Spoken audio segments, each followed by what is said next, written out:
नमस्कार शेतकरी मित्रांनो, मी किरण शिंदे परत एकदा तुमचं माझ्या नवीन व्हिडिओमध्ये स्वागत करते. शेतकरी मित्रांनो, आजचा व्हिडिओ आपण पीक विम्याबद्दलचं एक थोडक्यात माहिती पाहणार आहोत. 49 लाख शेतकऱ्यांसाठी खात्यावरती 2500 कोटी रुपये पीक विमा पैसे मिळणे जमा होणार आहे. कोणते शेतकरी पात्र आहेत हा व्हिडिओमध्ये पाहणार आहोत. चला तर व्हिडिओला सुरू करूया. योजना सर्व अन्न पिके, तेलबिया आणि व्यावसायिक बागायतीसाठी पिकाचे कव्हरेज प्रदान करते. यात पीक चक्राच्या विविध टप्प्यामध्ये समावेश होते, ज्यामुळे पेरणीपूर्वी काढल्यानंतर नुकसान समाविष्ट आहे. ज्या नैसर्गिक आपत्ती, कीटक आणि रोगामुळे होणारे नुकसान समाविष्ट आहेत. शेतकरी प्रीमियमचा किंवा हिस्सा भारताचा तर उर्वरित प्रीमियम केंद्र आणि राज्य सरकारद्वारे अनुदानित आहेत. ही योजना अचूक आणि प्रदान करतेवेळी मूल्यांकनासाठी तंत्रज्ञानाचा वापर भर दिला आहे.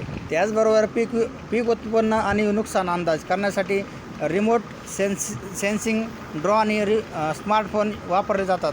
पारदर्शकता सुनिश्चित करण्यासाठी आणि विलंब कमी करण्यासाठी दावे थेट विमाधारक शेतकऱ्यांना बँक खात्यात हस्तांतरित केला जातो.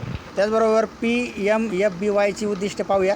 पीक विम्याची स्थिती, अनपेक्षित घटनांमुळे किंवा पिकाचे नुकसान झाल्यावरती शेतकऱ्यांना आर्थिक मदत करणे. त्याचबरोबर शेतकऱ्यांना उत्पन्नाचे स्थिर सुनिश्चित करणे, त्यांना ते अधिक चांगले प्रदान करणे. त्याचबरोबर कृषी पद्धती आणि निविष्ठामध्ये गुंतवणूक प्रोत्साहन देणे.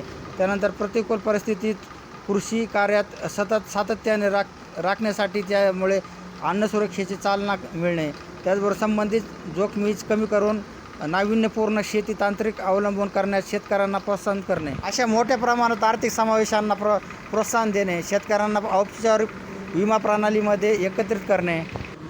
पीक विमा PMFBY पोर्टलवर भेट द्या. PMFBY.gov.in नवीन खाते तयार करण्यासाठी नोंदणी करा व याच्यावरती क्लिक करा. आवश्यक अधिकृत आणि वैयक्तिक माहिती भरा.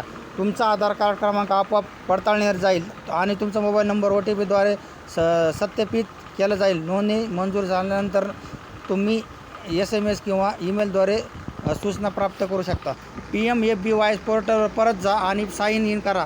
त्याचबरोबर लॉग इन करण्यासाठी तुमच्या नोंदणीकृत मोबाईल नंबरवरती आणि पासवर्ड वापरा. संबंधित पीक विमा योजना निवड आणि तुमची पिके, जमीन आणि विमा संरक्षण मिळवा.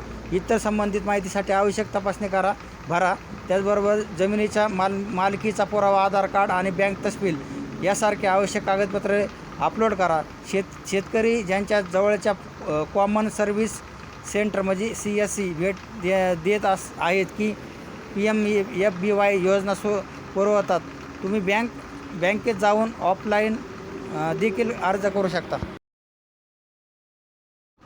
त्याचबरोबर अर्ज भरा या केंद्राचं उपलब्ध असेल. जमिनीच्या मालकीचा पुरावा, त्याचबरोबर आधार कार्ड आणि बँक तपशील यासारखे आवश्यक कागदपत्र प्रति द्या. तुम्हाला तुमच्या अर्जाचा समावेश पृष्ठी SMSद्वारे किंवा CSC बँकेकडून पावती मिळेल. अशा प्रकारे एक थोडक्यात माहिती आपण पाहिली आहे. हा व्हिडिओ इथं संपू आपण.